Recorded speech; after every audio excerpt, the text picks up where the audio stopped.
ലാ സക്കാത്ത ഫി ഹുലിയിൻ മുബാഹിൻ.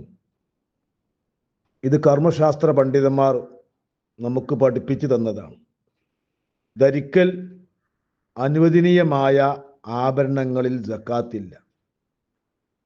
ഇപ്പം ധരിച്ചുകൊണ്ടിരിക്കുന്ന ആഭരണം എന്നല്ല, ധരിക്കൽ അനുവദനീയമായ ആഭരണങ്ങൾ, അതിൽ സക്കാത്തിൻ്റെ വിഷയം ഉദിക്കുന്നേ ഇല്ല. അപ്പോൾ ഒരു സഹോദരി ധരിക്കാൻ വേണ്ടി തൻ്റെ പിതാവ് വാങ്ങിക്കൊടുത്ത അല്ലെങ്കിൽ മറ്റുള്ളവർ വാങ്ങിക്കൊടുത്ത ആഭരണങ്ങൾ, കുറച്ച് ആഭരണങ്ങൾ ധരിക്കുന്നുള്ളൂ, മറ്റത് ധരിക്കാതെ അവിടെ വെച്ചേക്കാണ്. ചിലപ്പോൾ ധരിക്കും ചെയ്യും, ധരിക്കാനുള്ളതാണ്.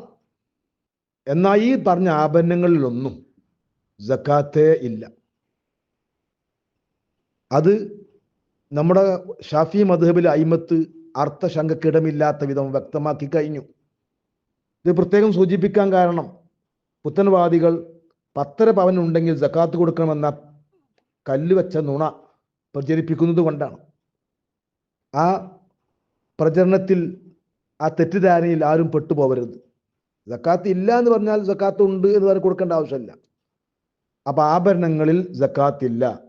ധരിക്കൽ അനുവദനീയമായ ആഭരണങ്ങൾ, ഇന്നത്തെ പെണ്ണുങ്ങൾ സാധാരണ ധരിക്കുന്നതും ധരിക്കാതെ പാത്തു വെക്കുന്നതും ചിലപ്പോൾ ധരിക്കുന്നതുമായ മൊത്തം ആഭരണങ്ങൾ, അത് ഹറാമിൻ്റെ പരിധിക്ക് എത്തുന്നേ ഇല്ല. അതൊരു ആഭരണത്തിൻ്റെ വിഷയത്തിൽ സഹോദരിമാർ സക്കാത്ത് കൊടുക്കേണ്ട വിഷയം ഇവിടെ ഉദിക്കുന്നേ ഇല്ല.